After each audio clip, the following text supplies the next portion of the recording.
My name is Emilio. I'm going to tell you something that happened to me where Coahuila ends and Nuevo León begins. There's a mountain range we used to call the China Wall, reaching Saltillo. This was more or less around the 80s. By that time I had started driving the full, which is a double-box trailer.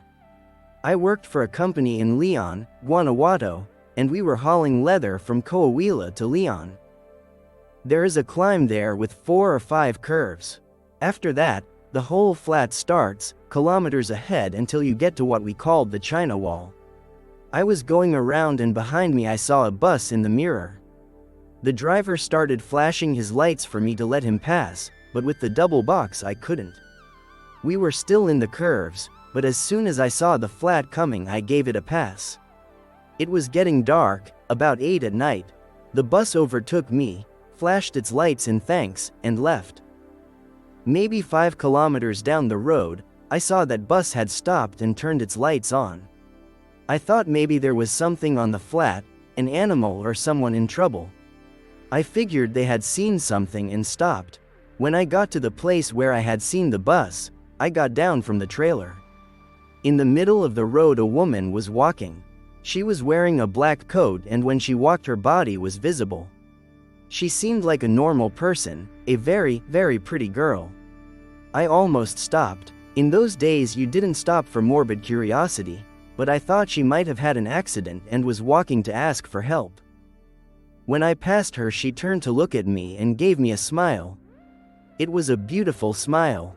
She was very pretty. A few meters later I almost stopped again, and when I looked in the mirror the girl was already walking close to the second box of the trailer.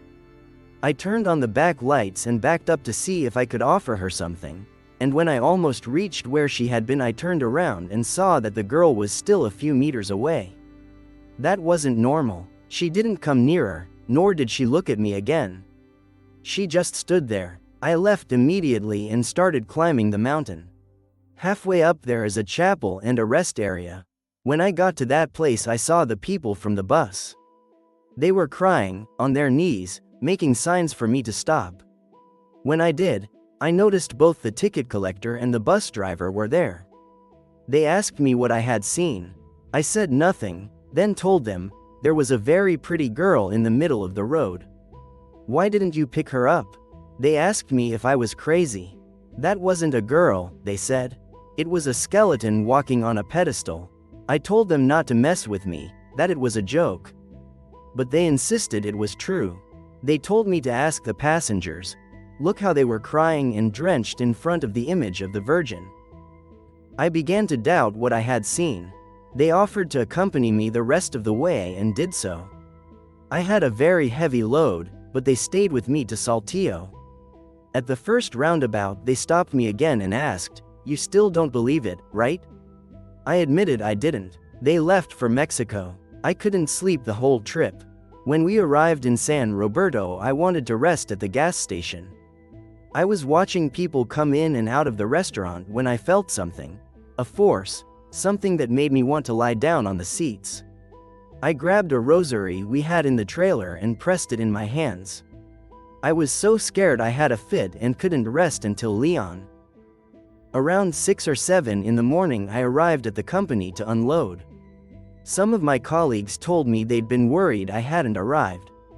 I told them what happened on the road, but they took it as a joke and made fun of me. Later I found out that the person had vanished, and that one of the passengers had died from the shock. Most of the truckers said they saw her walking in the form of a skeleton, not as I had seen her, as a beautiful woman. It's been approximately 20 years since I've been transporting goods to different states of Mexico. When I just started, an old man who worked there talked to me a lot. He was very kind and our conversation was interesting. When they released my trailer I thanked him and said goodbye. The old man had liked the talk and gave me an important piece of advice. Whenever you go out on the road, especially at night, put something that occupies the co-pilot seat. Never leave it empty. I didn't understand why at first. He didn't want to talk more about it. I thanked him and got into my truck, but I kept thinking about those words. Why should I keep that seat occupied? What harm could come from leaving it empty? But the saying is true. The devil knows more for being old. On every trip after that, before leaving, I followed the old man's advice. Instead of stowing my things, I piled them in the front seat. Honestly, nothing strange ever happened after that. I tried to stay focused on the road, resting when necessary, sometimes even without music so I could hear the truck. I tried to be a good driver. Until one day they entrusted me with a long and heavy trip. I'm from Mexico City and the trip was to Villahermosa, Tabasco. I remember that I left late and arrived in a hurry to drop my trailer. I did the process quickly, boarded my truck, and drove straight to my destination.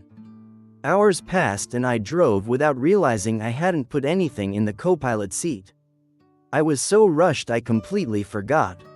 At dawn I felt exhausted and decided to rest at the first gas station I found, but I was so tired I stopped at the nearest lodging. I got out of my unit, lit a cigarette, and appreciated the landscape. There was a large tree where I leaned while smoking and watching the moon. The wind was blowing hard. I thought I saw a silhouette among the trees, but it quickly hid among the brush. Then the wind brought a sound that gave me a complete chill. It was a cry coming from the entrails of that little forest. I immediately knew the sound wasn't normal and fear filled me. I threw the cigarette to the ground and, while crushing it, felt a cold hand touch my shoulder. My immediate reaction was to prepare for the worst, but there was no one. Terror gripped me and I regretted coming down there. I don't know how I reached the truck so fast, but I ran like I'd never run before. I got in, started the engine, and drove away as quickly as I could. The terrifying experience didn't end. A cold wind invaded the cabin. Then the old man's words echoed inside my head. Never leave the co-pilot seat empty. Everything made sense. I looked and saw someone sitting in the seat. Terror invaded me and I didn't have the courage to turn fully around. The little I could notice was that the person was completely covered with white blankets. I swear I can't describe the fear I felt. The only thing I could do was pray, begging God to make whatever was next to me disappear. I spoke to it in a broken voice, asking it to leave, begging that it let me go home to my family, that my children were waiting and I wanted to see them grow. Tears ran down my face. I noticed the thing beginning to fade until it disappeared completely. I felt like I was going to die for a couple of kilometers, until I reached a gas station. I got out crying, weak in the legs, and sat on a bench to breathe. I called my wife to tell her what happened and asked her to talk to our children. That night I couldn't continue. I spent the rest of the night there, and at dawn I continued on my way. I'll never forget that night. Since then, I never again left the co-pilot seat empty.